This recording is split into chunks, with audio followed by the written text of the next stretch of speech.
Ni hay que creer tampoco que sería necesaria una gran divergencia de estructura para atraer la vista al criador de aves. Este percibe diferencias sumamente pequeñas, y está en la naturaleza humana el encapricharse con cualquiera novedad, por ligera que sea, en las cosas propias. Ni debe juzgarse el valor que se habría atribuido antiguamente a las ligeras diferencias entre los individuos de la misma especie por el valor que se les atribuye actualmente, después que han sido bien establecidas diversas razas. Es sabido que en las palomas aparecen actualmente muchas diferencias ligeras, pero estas son rechazadas como defectos o como desviaciones del tipo de perfección de cada casta. El ganso común no ha dado origen a ninguna variedad marcada, de aquí que la casta de Tolosa y la casta común, que difieren solo en el color, el más fugaz de los caracteres, han sido presentadas recientemente como distintas en nuestras exposiciones de aves de corral. Esta opinión parece explicar lo que se ha indicado varias veces, o sea que apenas conocemos nada del origen o historia de ninguna de nuestras razas domésticas. Pero, de hecho, de una casta, como de un dialecto de una lengua, difícilmente puede decirse que tenga un origen definido. Alguien conserva un individuo con alguna diferencia de conformación y obtiene cría de él, o pone mayor cuidado que de ordinario en aparear sus mejores animales y así los perfecciona, y los animales perfeccionados se extienden lentamente por los alrededores inmediatos, pero difícilmente tendrán todavía un nombre distinto y, por no ser muy estimados, su historia habrá pasado inadvertida. Cuando mediante el mismo método, lento y gradual, hayan sido más mejorados, se extenderán más lejos y serán reconocidos como una cosa distinta y estimable, y recibirán entonces por vez primera un nombre regional. En países semicivilizados, de comunicación poco libre, la difusión de una nueva subraza sería un proceso lentísimo. Tan pronto como los rasgos característicos son conocidos, el principio, como lo he llamado yo, de la selección inconsciente tenderá siempre, quizá más en un período que en otro, según que la raza esté más o menos de moda, quizá más en una comarca que en otra, según el estado de civilización de los habitantes a aumentar lentamente los rasgos característicos de la raza, cualesquiera que sean estos. Pero serán infinitamente pequeñas las probabilidades de que se haya conservado alguna historia de estos cambios lentos, variantes e insensibles. Circunstancias favorables al poder de selección del hombre. Diré ahora algunas palabras sobre las circunstancias favorables o desfavorables al poder de selección del hombre. Un grado elevado de variabilidad es evidentemente favorable, pues da sin limitación los materiales para que trabaje la selección. No es esto decir que simples diferencias individuales no sean lo bastante grandes para permitir, con sumo cuidado, que se acumule de una modificación muy intensa en casi todas las direcciones deseadas. Y como las variaciones manifiestamente útiles o agradables al hombre aparecen solo de vez en cuando, las probabilidades de su aparición aumentarán mucho cuando se tenga un gran número de individuos, de aquí que el número sea de suma importancia para el éxito. Según este principio, Marshall hizo observar anteriormente, por lo que se refiere a las ovejas de algunas comarcas de Yorkshire, que, como generalmente pertenecen a gente pobre y están comúnmente en pequeños lotes, nunca pueden ser mejoradas. Por el contrario, los jardineros encargados de los semilleros, por tener grandes cantidades de la misma planta, tienen generalmente mejor éxito que los aficionados al producir variedades nuevas y valiosas. Un gran número de individuos de un animal o planta solo puede criarse cuando las condiciones para su propagación sean favorables. Cuando los individuos son escasos se les dejará a todos criar, cualquiera que sea su calidad, y esto impedirá de hecho la selección. Pero, probablemente, el elemento más importante es que el animal o planta sea tan estimado por el hombre, que se conceda la mayor atención aún a la más ligera variación en sus cualidades o estructura. Sin poner esta atención, nada puede hacerse. He visto señalado seriamente que fue una gran fortuna que la fresa empezase a variar precisamente cuando los hortelanos empezaron a prestar atención a esta planta. Indudablemente, la fresa ha variado siempre desde que fue cultivada, pero las ligeras variaciones habían sido despreciadas. Sin embargo, tan pronto como los hortelanos cogieron plantas determinadas con frutos ligeramente mayores, más precoces y mejores, y obtuvieron plantitas de ellos, y otra vez escogieron las mejores plantitas y sacaron descendencia de ellas, entonces, con alguna ayuda, mediante cruzamiento de especies distintas, se originaron las numerosas y admirables variedades de fresa que han aparecido durante los últimos 50 años. En los animales, la facilidad en evitar los cruzamientos es un importante elemento en la formación de nuevas razas, por lo menos, en un país que está ya provisto de otras. En este concepto, el aislamiento del país representa algún papel. Los salvajes errantes y los habitantes de llanuras abiertas rara vez poseen más de una raza de la misma especie. Las palomas pueden ser apareadas para toda su vida, y esto es una gran ventaja para el criador, pues así muchas razas pueden ser mejoradas y mantenidas puras, aunque estén mezcladas en el mismo palomar, y esta circunstancia debe de haber favorecido mucho la formación de nuevas razas. Las palomas, debo añadir, pueden propagarse mucho en número y en progresión rapidísima, y los ejemplares inferiores pueden rechazarse sin limitación, pues muertos sirven para alimento. Por otra parte, los gatos, por sus costumbres de vagar de noche, no pueden ser apareados fácilmente y, aunque tan estimados por las mujeres y niños, rara vez vemos una raza distinta conservada mucho tiempo. Las razas que vemos algunas veces son casi siempre importadas de otros países. Aun cuando no dudo que unos animales domésticos varían menos que otros, sin embargo, la escasez o ausencia de razas distintas del gato, del asno, pavo real, del ganso, etc., puede atribuirse, en gran parte, a que no se ha puesto en juego la selección, en los gatos, por la dificultad que el de aparearlos, en los asnos, porque los tiene solo en corto número la gente pobre y se presta poca atención a su cría, pues recientemente, en algunas partes de España y de los Estados Unidos, este animal ha sido sorprendentemente modificado y mejorado mediante cuidadosa selección. En los pavos reales, porque no se crían muy fácilmente y no se tienen grandes cantidades; en los gansos, por ser estimados solo para dos objetos, alimento y plumas, y especialmente por no haber sentido gusto en la exhibición de las distintas razas; y el ganso, en las condiciones a que está sometido cuando está domesticado, parece tener una organización singularmente inflexible, aunque ha variado en pequeña medida, como he descrito en otra parte. Algunos autores han sostenido que, en nuestras producciones domésticas, pronto se llega al total de variación, y que éste no puede después, de ningún modo, ser rebasado. Sería algo temerario afirmar que en algún caso se ha llegado al límite, pues casi todos nuestros animales y plantas han sido muy mejorados en distintos aspectos dentro de un periodo reciente, y esto significa variación. Sería igualmente temerario afirmar que caracteres aumentados actualmente hasta su límite usual no puedan, después de permanecer fijos durante muchos siglos, variar de nuevo en nuevas condiciones de vida. Indudablemente, como Mr. Wallace ha hecho observar con mucha verdad, un límite será al fin alcanzado. Por ejemplo, ha de haber un límite para la velocidad de todo animal terrestre, pues estará determinado por el rozamiento que tiene que vencer, el peso del cuerpo que tiene que llevar y la facultad de contracción en las fibras musculares, pero lo que nos interesa es que las variedades domésticas de la misma especie difieren entre sí en casi todos los caracteres a que el hombre ha prestado atención y que ha seleccionado más de lo que difieren las distintas especies de los mismos géneros. Isidore Geoffroy Hilaire ha demostrado esto en cuanto al peso, y lo mismo ocurre con el color y, probablemente, con la longitud del pelo. Por lo que se refiere a la velocidad, que depende de muchos caracteres del cuerpo, Eclipse fue mucho más veloz, y un caballo de tiro pesado es incomparablemente más fuerte que cualesquiera dos especies naturales pertenecientes al mismo género. De igual modo, en las plantas, las semillas de las diferentes variedades de la judía o del maíz probablemente difieren más en tamaño que las semillas de distintas especies de cualquier género de las dos mismas familias. La misma observación puede hacerse respecto al fruto de las diferentes variedades del ciruelo y, todavía con mayor motivo, para el melón, lo mismo que en muchos otros casos análogos. Resumamos lo dicho acerca del origen de las razas domésticas de animales y plantas. El cambio de condiciones de vida es de suma importancia en la producción de la variabilidad, tanto actuando directamente sobre el organismo como indirectamente influyendo en el aparato reproductor.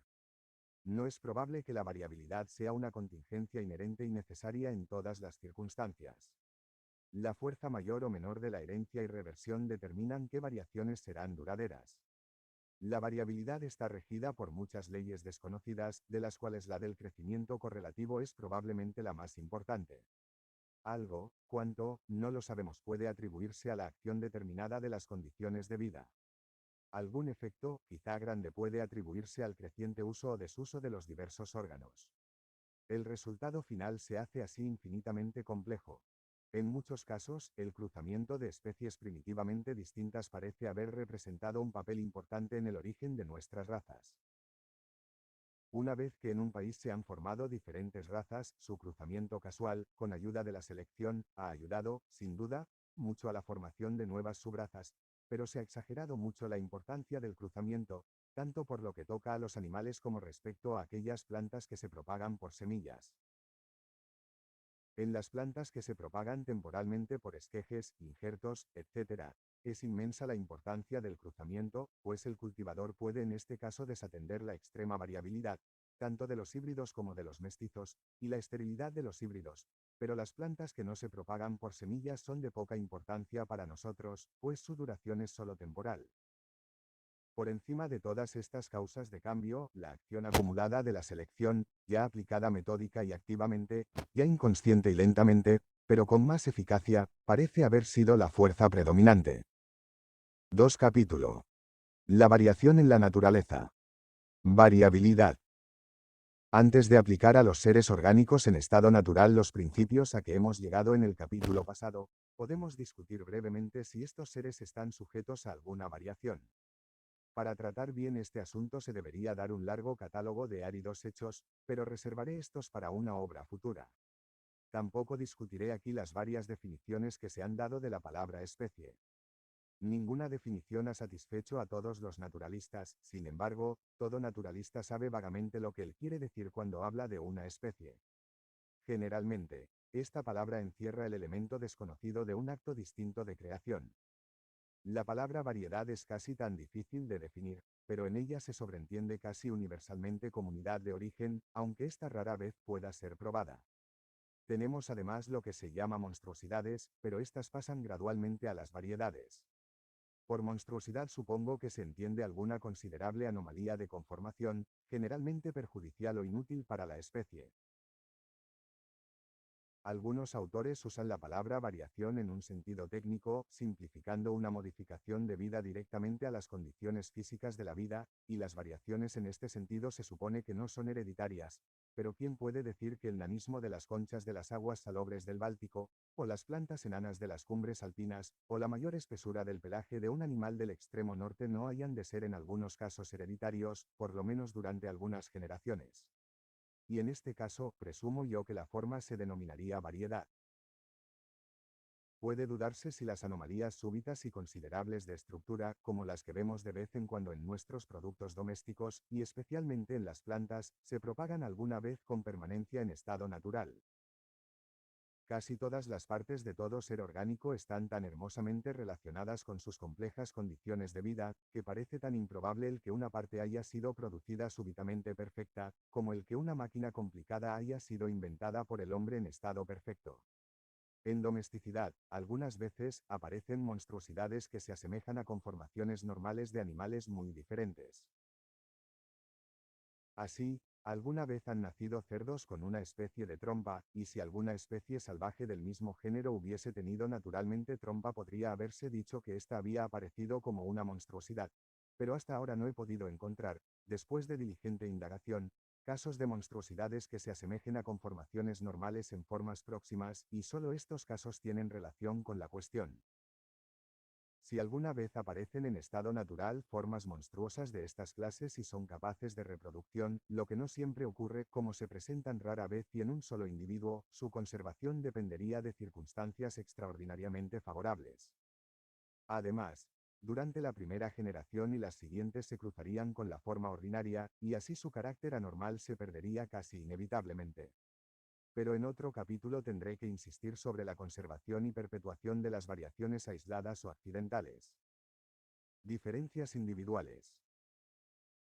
Las muchas diferencias ligeras que aparecen en la descendencia de los mismos padres, o que puede presumirse que han surgido así por haberse observado en individuos de una misma especie que habitan una misma localidad confinada, pueden llamarse diferencias individuales. Nadie supone que todos los individuos de la misma especie estén fundidos absolutamente en el mismo molde.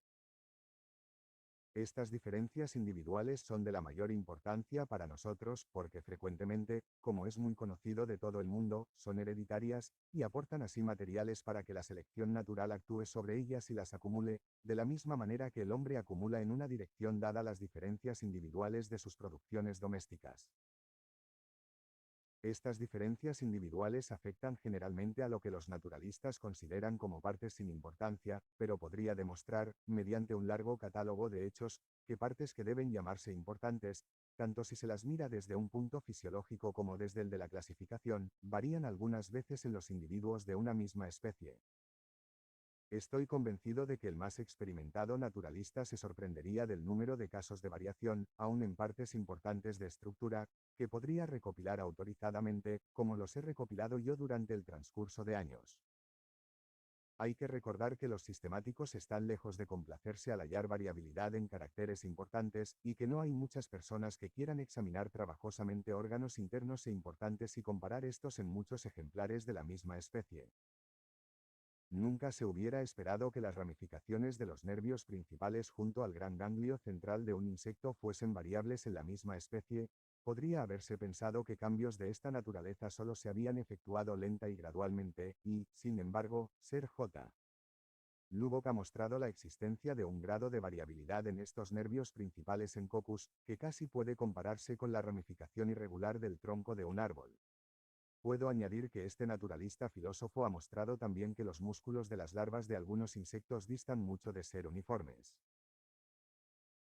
Algunas veces, los autores ratonan en un círculo vicioso cuando dicen que los órganos importantes nunca varían, pues, como lo han confesado honradamente algunos naturalistas, estos mismos autores clasifican prácticamente como importantes aquellas partes que no varían y, desde este punto de vista, nunca se hallará ningún caso de una parte importante que varíe, pero desde cualquier otro punto de vista se pueden presentar seguramente muchos ejemplos. Existe un punto relacionado con las diferencias individuales que es en extremo desconcertante, me refiero a aquellos géneros que han sido llamados proteos o polimorfos, en los cuales las especies presentan una extraordinaria variación. Por lo que se refiere a muchas de estas formas, difícilmente dos naturalistas se ponen de acuerdo en clasificarlas como especies o como variedades. Podemos poner como ejemplo Rubus, Rosa y Hieracium, entre las plantas, algunos géneros de insectos y de braquiópodos. En la mayor parte de los géneros polimorfos, algunas de las especies tienen caracteres fijos y definidos. Los géneros que son polimorfos en un país parecen ser, con pocas excepciones, polimorfos en otros países, y también, a juzgar por los braquiópodos en períodos anteriores. Estos hechos son muy desconcertantes porque parecen demostrar que esta clase de variabilidad es independiente de las condiciones de vida. Me inclino a sospechar que, por lo menos en algunos de estos géneros polimorfos, vemos variaciones que no son ni de utilidad ni de perjuicio para la especie, y que, por consiguiente, la selección natural no ha recogido ni precisado, según se explicará más adelante.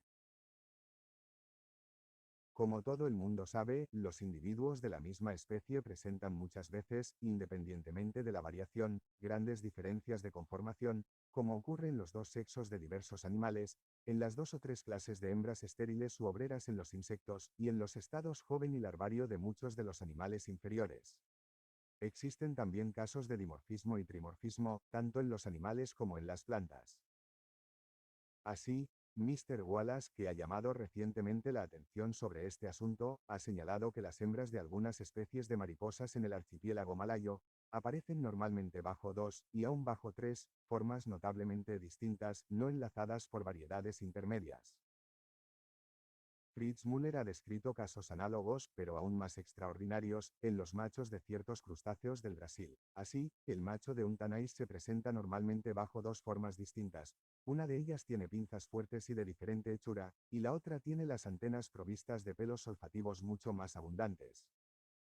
Aunque en la mayor parte de estos casos las dos o tres formas, tanto en los animales como en los vegetales, no están hoy unidas por gradaciones intermedias, es probable que en otro tiempo estuviesen unidas de este modo.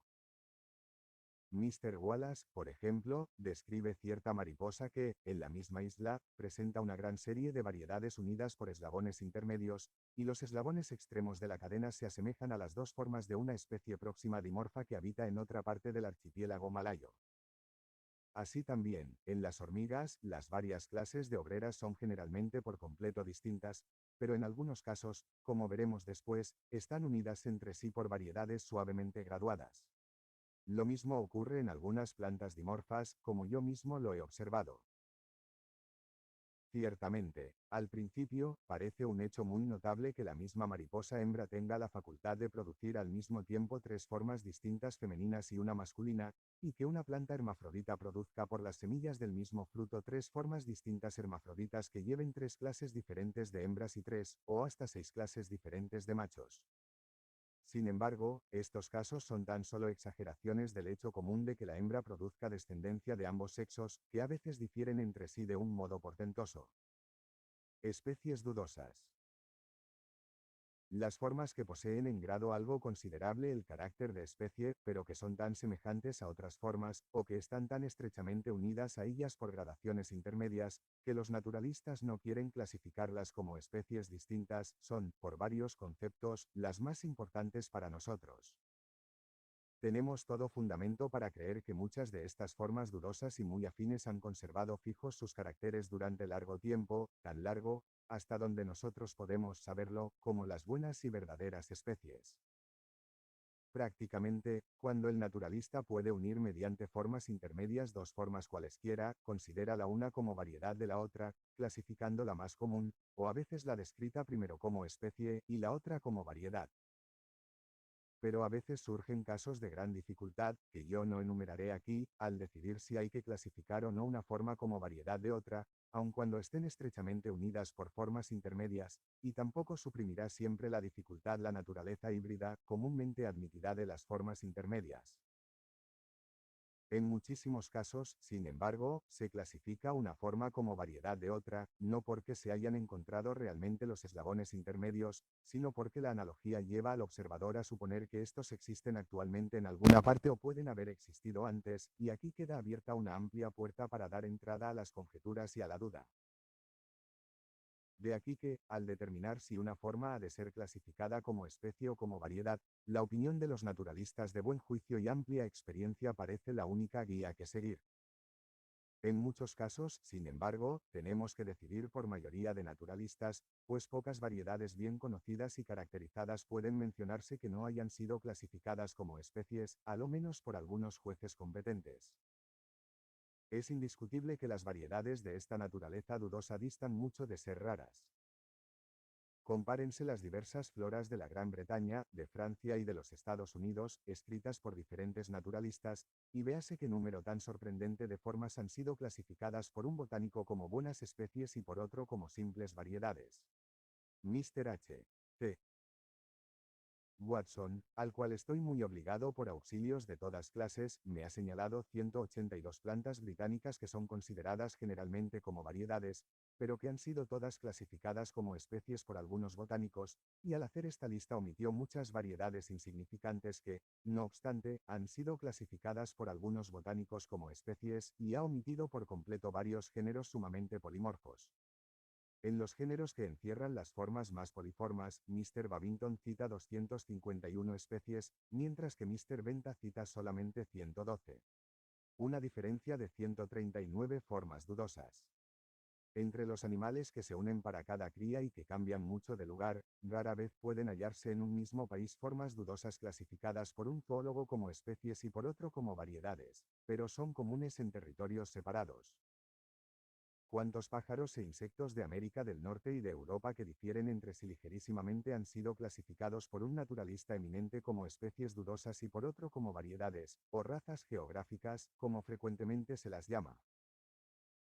Mr. Wallace, en varios estimables trabajos sobre diferentes animales, especialmente sobre lepidópteros, que viven en las islas del archipiélago malayo, expone que estos pueden clasificarse en 4 grupos, a saber, formas variables, formas locales, razas geográficas o subespecies, y verdaderas especies típicas. Las primeras, o formas variables, varían mucho dentro de los límites de la misma isla.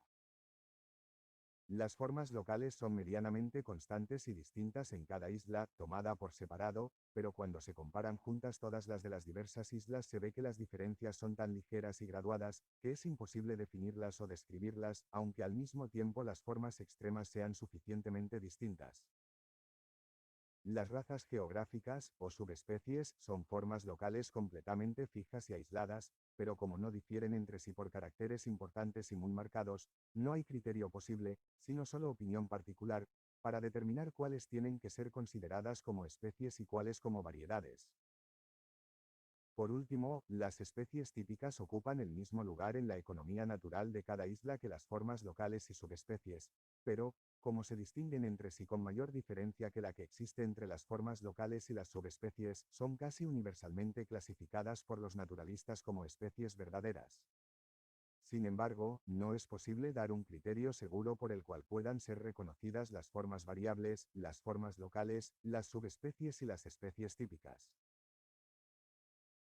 Hace muchos años, comparando y viendo comparar a otros las aves de las islas, muy próximas entre sí del archipiélago de los Galápagos, unas con otras y con las del continente americano, quedé muy sorprendido de lo completamente arbitraria y vaga que es la distinción entre especies y variedades. En las islitas del pequeño grupo de la Madera existen muchos insectos clasificados como variedades en la admirable obra de Mr. Wollaston, pero que seguramente serían clasificados como especies distintas por muchos entomólogos. Hasta Irlanda tiene algunos animales considerados ahora generalmente como variedades, pero que han sido clasificados como especies por algunos zoólogos. Varios ornitólogos experimentados consideran nuestra perdiz de Escocia, Lagopus scoticus, solo como una raza muy caracterizada de una especie noruega, mientras que el mayor número la clasifica como una especie indubitable, propia de la Gran Bretaña. Una gran distancia entre las localidades de dos formas dudosas lleva a muchos naturalistas a clasificar estas como dos especies distintas, pero se ha preguntado con razón, ¿qué distancia bastará? Si la distancia entre América y Europa es cumplida, será suficiente la que hay entre Europa y las Azores, o Madera, o las Canarias, o entre las varias islitas de estos pequeños archipiélagos. Mr. B. D. Walsh, distinguido entomólogo de los Estados Unidos, ha descrito lo que él llama variedades fitofágicas y especies fitofágicas. La mayor parte de los insectos que se mantienen de vegetales viven a expensas de una clase de planta o de un grupo de plantas, algunos comen indistintamente de muchas clases, pero no varían a consecuencia de ello. En algunos casos, sin embargo, Mr. Walsh ha observado insectos, encontrados viviendo sobre diferentes plantas, que presentan en su estado larvario, en el perfecto, o en ambos, diferencias ligeras, pero constantes, en el color, tamaño o en la naturaleza de sus secreciones. Se observó que en algunos casos solo los machos, en otros casos, los machos y las hembras diferían así en pequeño grado, pero ningún observador puede fijar para otro, aun dado que pueda hacerlo para sí mismo, cuáles de estas formas fitofágicas deben ser llamadas especies y cuáles variedades. Mr. Walsh clasifica como variedades las formas que puede suponerse que se cruzarían entre sí limitadamente, y como especies las que parece que han perdido esta facultad. Como las diferencias dependen de que los insectos han comido mucho tiempo plantas distintas, no puede esperarse que se encuentren eslabones intermedios que unan las diversas formas. El naturalista pierde así su mejor guía para determinar si ha de clasificar las formas dudosas como especies o como variedades. Esto, necesariamente, ocurre también con organismos muy afines que habitan en distintos continentes o islas. Cuando, por el contrario, un animal o planta se extiende por el mismo continente, o habita varias islas del mismo archipiélago, y presenta diferentes formas en los diferentes territorios, hay siempre muchas probabilidades de que se descubrirán formas intermedias que enlacen los citados extremos, y estos quedan entonces reducidos a la categoría de variedades.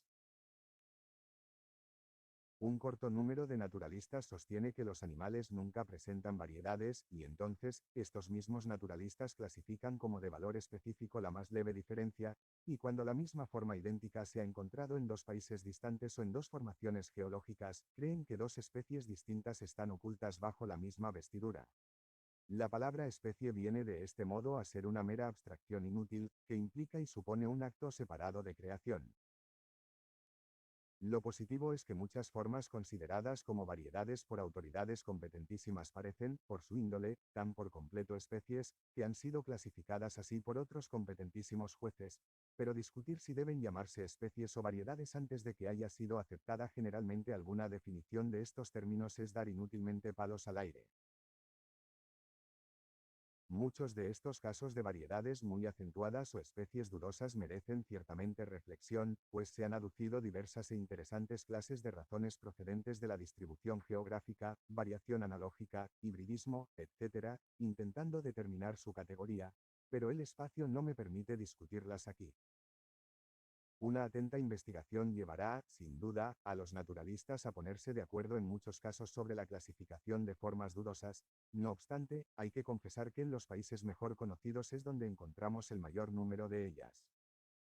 Me ha sorprendido el hecho de que si un animal o planta en estado silvestre es muy útil al hombre, o si por cualquier motivo atrae mucho su atención, se encontrarán casi siempre registradas variedades de ella. Además, estas variedades serán clasificadas frecuentemente como especies por algunos autores. Fijémonos en el roble común, que tan atentamente ha sido estudiado. Sin embargo, un autor alemán distingue más de una docena de especies basadas en formas que son casi universalmente consideradas como variedades por otros botánicos, y en nuestro país pueden citarse las más elevadas autoridades botánicas y los prácticos para demostrar que el roble de frutos sentados y el roble de frutos pedunculados son buenas y distintas especies o que son simples variedades. Puedo referirme aquí a la notable memoria publicada recientemente por A. de Candolle sobre los robles del mundo entero. Nadie tuvo nunca materiales más abundantes para la distinción de las especies, ni pudo haber trabajado sobre ellos con mayor celo y perspicacia. Da primero detalladamente los numerosos pormenores de conformación, que varían en las diversas especies, y calcula numéricamente la frecuencia relativa de las variaciones. Detalla más de una docena de caracteres que pueden hallarse variando aún en la misma rama, a veces según la edad o desarrollo, a veces sin causa alguna a que puedan atribuirse. Estos caracteres no son, naturalmente, de valor específico, pero, como ha advertido Assagrey al comentar esta memoria, son como los que entran generalmente en las definiciones de las especies. De Candolle pasa a decir que él da la categoría de especie a las formas que difieren por caracteres, que nunca varían en el mismo árbol y que nunca se hallan unidas por grados intermedios. Después de esta discusión, resultado de tanto trabajo, hace observar expresamente, están equivocados los que repiten que la mayor parte de nuestras especies se hallan claramente limitadas y que las especies dudosas están en pequeña minoría. Esto parecía ser verdad mientras que un género estaba imperfectamente conocido y sus especies se fundaban en unos pocos ejemplares, es decir, mientras eran provisionales. Al momento en que llegamos a conocerlas mejor surgen formas intermedias y aumentan las dudas respecto a los límites específicos. Añade también que las especies mejor conocidas son precisamente las que presentan el mayor número de variedades espontáneas y subvariedades. Así, el Quercus robur tiene 28 variedades, las cuales se agrupan todas, excepto 6, alrededor de 3 subespecies, que son Q. pedunculata, Sessiliflora y pubescens. Las formas que enlazan estas 3 subespecies son relativamente raras y, como Assagrey advierte por otra parte, si estas formas de enlace que hoy son raras llegaran a extinguirse por completo, las 3 subespecies guardarían entre sí exactamente la misma relación que guardan las 4 o 5 especies provisionalmente admitidas, y que están alrededor y muy cerca del Quercus robur típico. Finalmente, De Candolle admite que, de las 300 especies que se enumerarán en su pródromo como pertenecientes a la familia de los robles, 2/3, por lo menos, son especies provisionales, esto es, que no se sabe que llenen exactamente la definición dada arriba de especie verdadera. Habría que añadir que De Candolle no cree ya más el que las especies sean creaciones inmutables, y llega a la conclusión de que la teoría de la derivación es la más natural, y la más conforme con los hechos conocidos de paleontología, geografía botánica y zoológica, estructura anatómica y clasificación. Cuando un joven naturalista empieza el estudio de un grupo de organismos completamente desconocido para él, al principio vacila mucho en determinar qué diferencias ha de considerar como específicas y cuáles como de variedad, porque nada sabe acerca de la cantidad y modo de variación a que está sujeto el grupo, y esto muestra, por lo menos, cuán general es el que haya algo de variación, pero si limita su atención a una clase dentro de un país, formará pronto juicios sobre cómo ha de clasificar la mayor parte de las formas dudosas. Su tendencia general será hacer muchas especies, pues, lo mismo que el criador de palomas y aves de corral, de que antes se habló llegaría a impresionarse por la diferencia que existe en las formas que está continuamente estudiando, y tiene poco conocimiento general de variaciones análogas en otros grupos o en otros países con el que poder corregir sus primeras impresiones. A medida que extienda el campo de sus observaciones tropezará con nuevos casos dificultosos, pues encontrará mayor número de formas sumamente afines, pero si sus observaciones se extienden mucho podrá generalmente realizar por fin su idea, mas esto lo conseguirá a costa de admitir mucha variación, y la realidad de esta admisión será muchas veces discutida por otros naturalistas. Cuando pase al estudio de formas afines traídas de países que hoy no están unidos, caso en el cual no puede tener la esperanza de encontrar eslabones intermedios, se verá obligado a fiarse casi por completo de la analogía, y sus dificultades llegarán al máximo.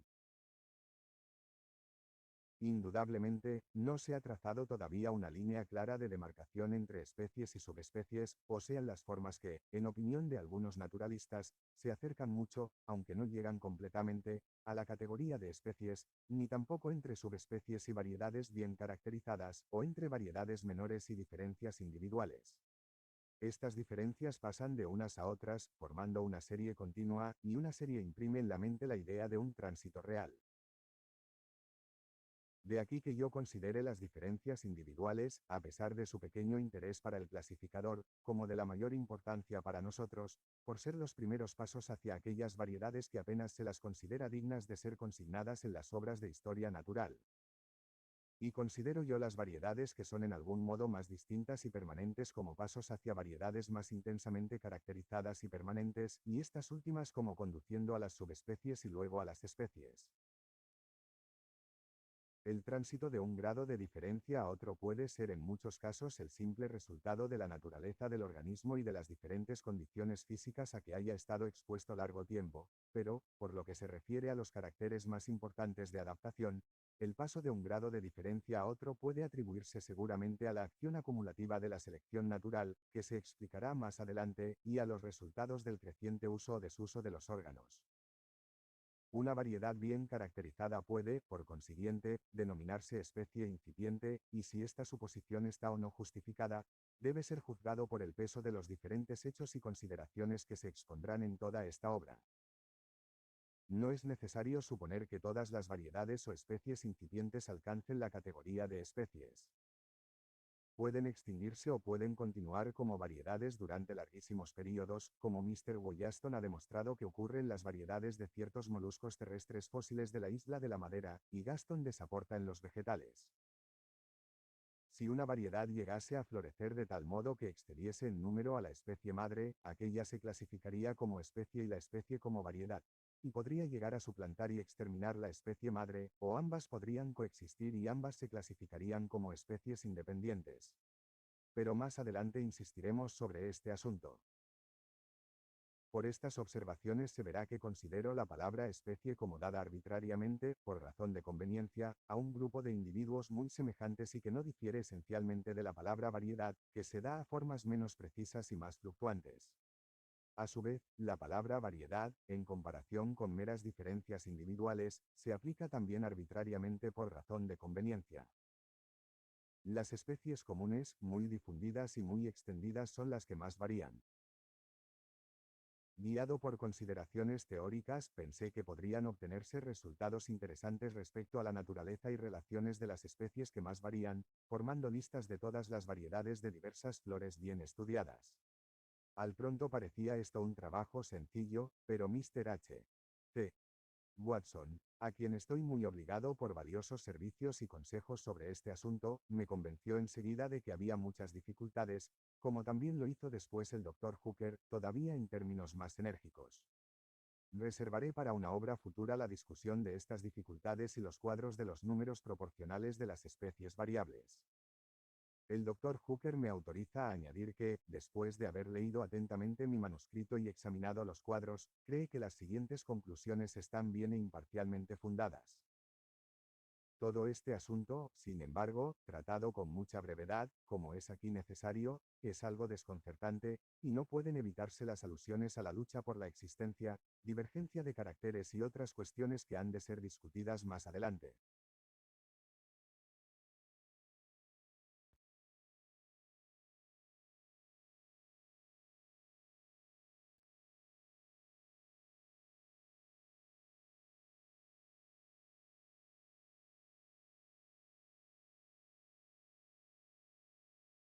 Alphonse de Candolle y otros han demostrado que las plantas que tienen una gran dispersión presentan generalmente variedades, lo que podía ya esperarse por estar expuestas a diferentes condiciones físicas y porque entran en competencia con diferentes conjuntos de seres orgánicos, lo cual, como veremos después, es una circunstancia tanto o más importante.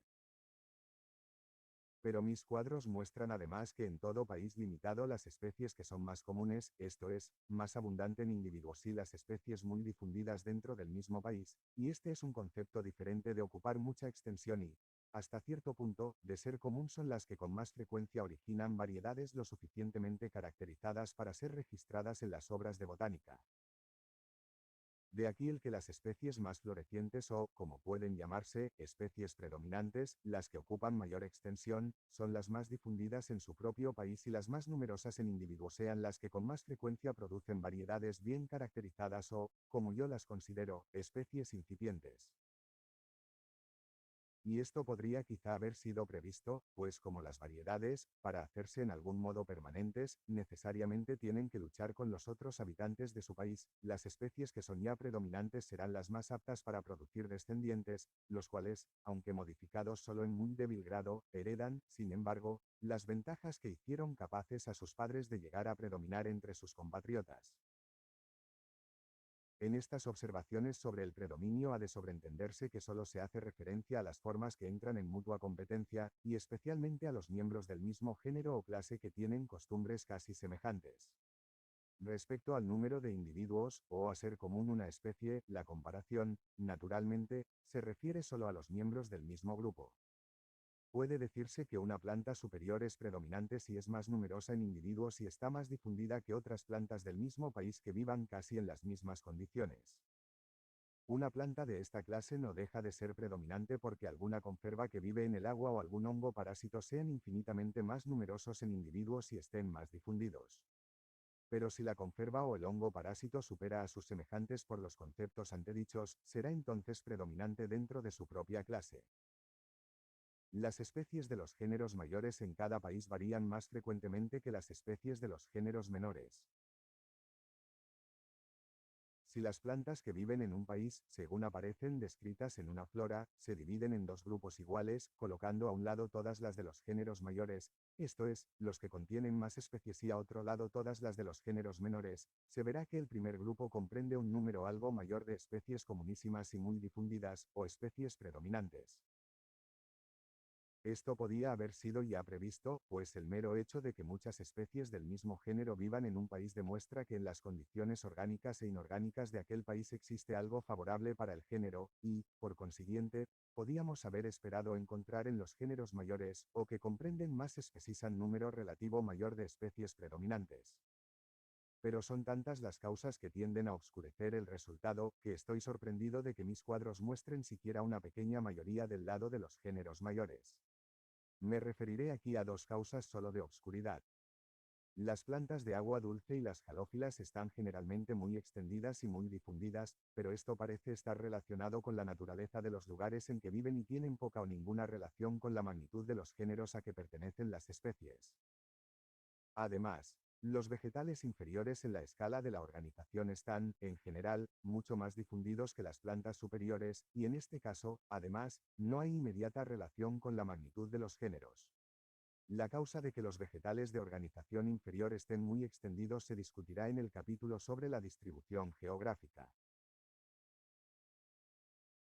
El considerar las especies tan solo como variedades bien definidas y muy caracterizadas me llevó a anticipar que las especies de los géneros mayores en cada país presentarían con más frecuencia variedades que las especies de los géneros menores, pues dondequiera que se hayan formado muchas especies sumamente afines, es decir, especies del mismo género deben, por regla general, estarse formando actualmente muchas variedades o especies incipientes.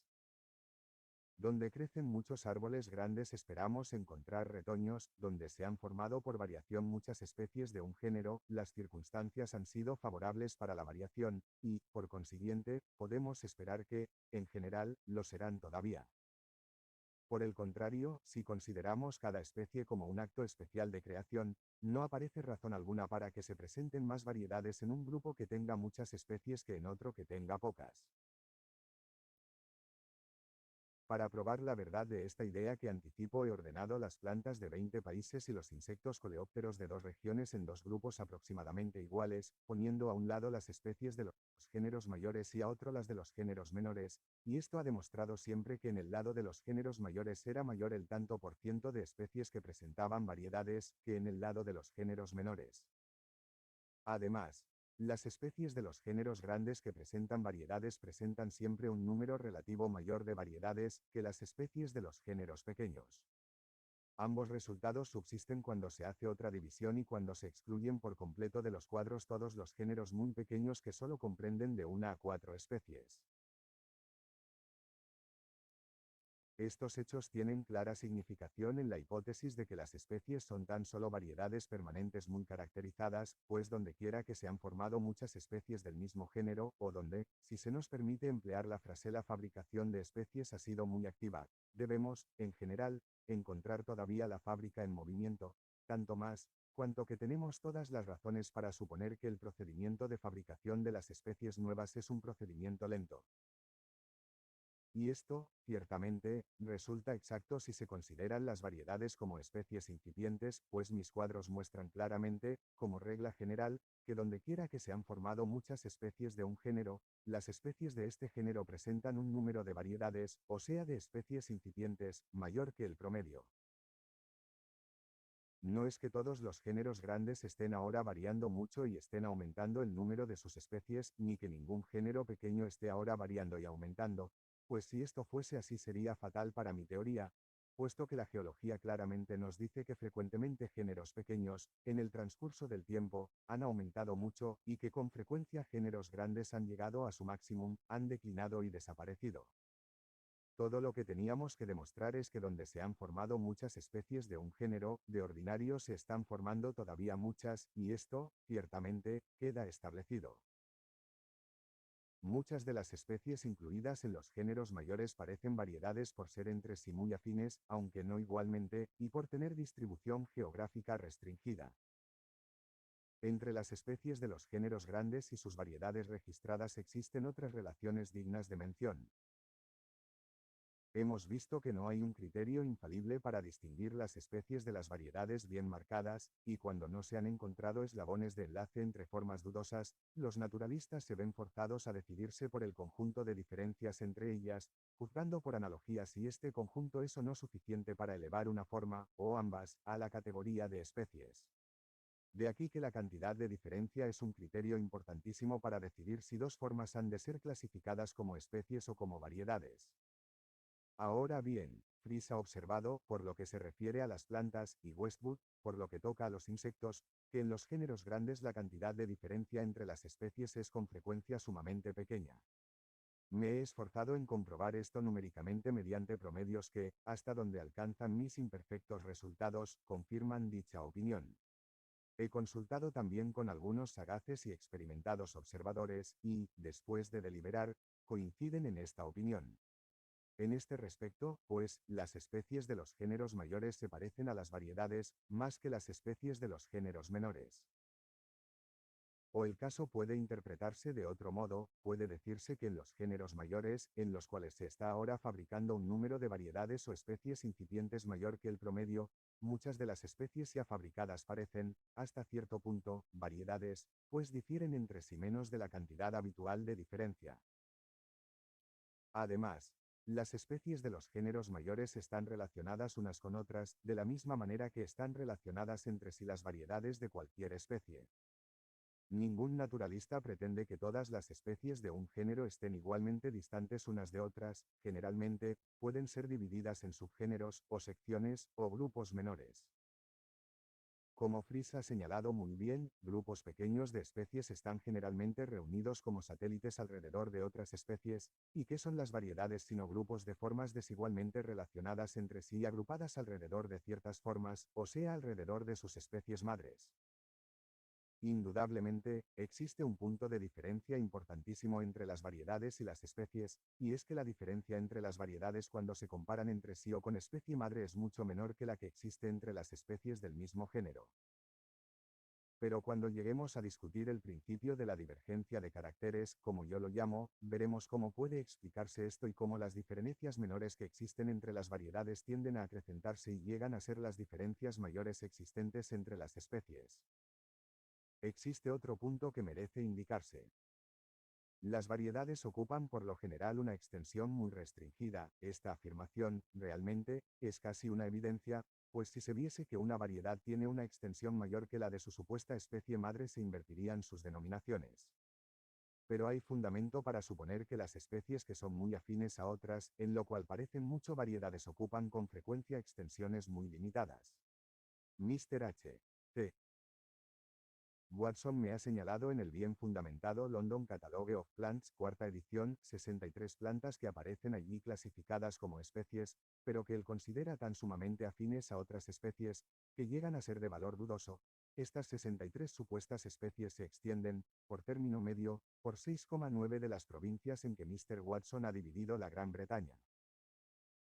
Ahora bien, en el mismo catálogo están anotadas 53 variedades admitidas, y estas se extienden por 7,7 de las provincias, mientras que las especies a que estas variedades pertenecen se extienden por 14,3 de las provincias. De modo que las variedades admitidas como tales tienen próximamente el mismo promedio de extensión restringido que las formas muy afines marcadas para mí por Mr. Watson como especies dudosas, pero que los botánicos ingleses clasifican casi unánimemente como buenas y verdaderas especies. Resumen. En conclusión, las variedades no pueden ser distinguidas de las especies, excepto, primero, por el descubrimiento de formas intermedias de enlace, y segundo, por cierta cantidad indefinida de diferencia entre ellas, pues si dos formas difieren muy poco son generalmente clasificadas como variedades, a pesar de que no pueden ser reunidas sin solución de continuidad, pero no es posible determinar la cantidad de diferencia necesaria para conceder a dos formas la categoría de especies. En los géneros que en un país tienen un número de especies mayor que el promedio, las especies tienen más variedades que el promedio. En los géneros grandes, las especies son susceptibles de ser reunidas, estrecha pero desigualmente, formando grupos alrededor de otras especies. Las especies sumamente afines a otras ocupan, al parecer, extensiones restringidas. Por todos estos conceptos, las especies de los géneros grandes presentan suma analogía con las variedades. Y podemos comprender claramente estas analogías si las especies existieron en otro tiempo como variedades y se originaron de este modo, mientras que estas analogías son completamente inexplicables si las especies son creaciones independientes. Hemos visto también que las especies más florecientes, o especies predominantes, de los géneros mayores, dentro de cada clase, son las que, proporcionalmente, dan mayor número de variedades, y las variedades, como veremos después, tienden a convertirse en especies nuevas y distintas. De este modo, los géneros grandes tienden a hacerse mayores, y en toda la naturaleza las formas orgánicas que son ahora predominantes tienden a hacerse más predominantes aún, dejando muchos descendientes modificados y predominantes. Pero, por grados que se explicarán más adelante, los géneros mayores tienden también a fragmentarse en géneros menores, y así, en todo el universo, las formas orgánicas quedan divididas en grupos subordinados a otros grupos. 3 capítulos.